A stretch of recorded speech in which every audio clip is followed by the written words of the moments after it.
na parte de quarta-feira, o túmulo vazio. O cristianismo é a religião do túmulo vazio, da sepultura aberta. Os outros fundadores de religiões, como Buda, como Maomé, como Confúcio, o túmulo deles não está vazio. Queridos, só Jesus Cristo ressuscitou da morte e declarou sobre o túmulo vazio: eu sou a ressurreição e a vida. Aquele que crê em mim, ainda que morra, viverá, porque eu o ressuscitarei. Jesus Cristo fundou a religião da sepultura aberta. Imaginem só, se o último capítulo na história do cristianismo fosse o túmulo de José de Arimateia, onde Jesus Cristo estava ali sepultado, preso, sem vida. Queridos, o cristianismo não podia terminar em morte. O último capítulo da vida de Jesus na terra não é o túmulo selado com uma pedra romana, não.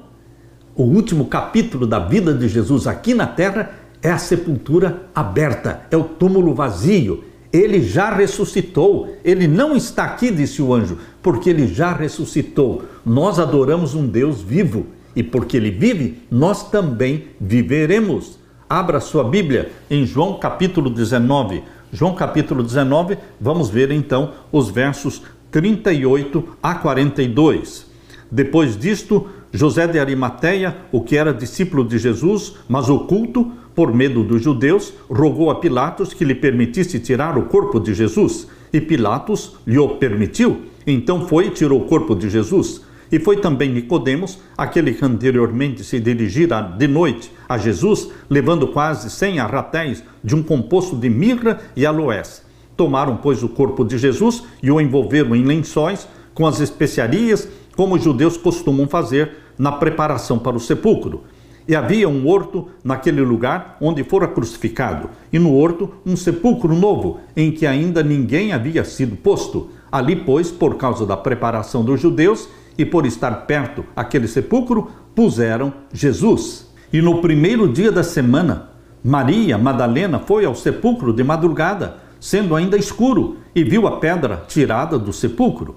Correu, pois, e foi a Simão Pedro e ao outro discípulo a quem Jesus amava, e disse-lhes: levaram o Senhor do sepulcro, e não sabemos onde o puseram. Então Pedro saiu com o outro discípulo e foram ao sepulcro, e os dois corriam juntos. Mas o outro discípulo correu mais apressadamente do que Pedro e chegou primeiro ao sepulcro. E abaixando-se, viu no chão os lençóis, todavia não entrou. Chegou, pois, Simão Pedro, que o seguia, e entrou no sepulcro e viu no chão os lençóis, e que o lenço que tinha estado sobre a sua cabeça não estava com os lençóis, mas enrolado num lugar à parte. Jesus morreu no fim da tarde de uma sexta-feira, e ressuscitou no domingo bem cedo, antes do sol nascer. Como o sábado estava próximo, o sepultamento foi feito às pressas e não foi concluído. Por mais que amassem Jesus, seus seguidores guardavam o sábado e não foram ao túmulo durante o sábado. Depois do sábado, as mulheres compraram especiarias para levar ao túmulo no domingo. Para surpresa delas, a pedra tinha sido removida e o túmulo estava vazio. Maria Madalena chegou cedo ao túmulo. Ela correu para contar para Pedro e João o que tinha visto. Os dois homens correram para lá. João ultrapassou Pedro e chegou primeiro. Abaixando-se, viu ali caídos os lençóis, ou faixas, com os quais Jesus havia sido enrolado, mas não entrou antes que Pedro entrasse. Pedro, porém, entrou e viu as faixas de linho estendidas, mas o lenço que tinha estado sobre a cabeça de Jesus, cobrindo seu rosto, estava dobrado e separado das faixas. Lemos agora no capítulo 20 e os versos 7 ao verso 10. E que o lenço que tinha estado sobre a sua cabeça não estava com os lençóis, mas estava enrolado num lugar à parte. Então entrou também o outro discípulo, que é João, que chegara primeiro ao sepulcro e viu e creu, porque ainda não sabiam a Escritura que era necessário que ressuscitasse dos mortos. Tornaram, pois, os discípulos para casa. Meu querido irmão, João entrou, viu e creu. Por que ver as faixas e o lenço separados e dobrado levaria João a crer que Jesus havia ressuscitado dentre os mortos? Para responder a essa pergunta, é necessário refletir por que o túmulo estaria vazio. A resposta mais natural seria a ação de ladrões de túmulos.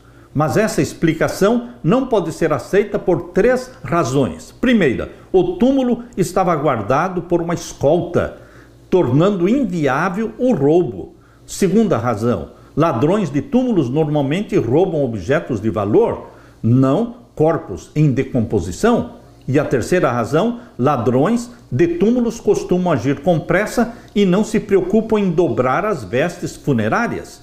Não é de admirar que quando João viu o lenço dobrado, creu que Jesus havia ressuscitado. Meu querido irmão, a minha alegria e o meu regozijo é que o último capítulo da história do cristianismo não termina em morte e em túmulo, mas em ressurreição e em vida. Jesus Cristo vive para sempre e Ele vai cumprir a promessa de voltar a esta terra. Aquela promessa que Ele fez em João 14, 1-3. Voltarei outra vez e vos levarei para mim mesmo, para que onde eu estiver, vós também estejais. Alegre-se no Deus que vive e que voltará para nos buscar, porque somos propriedade dele, comprados sim, pelo ouro do sangue de Jesus e a prata das suas lágrimas. Aleluia!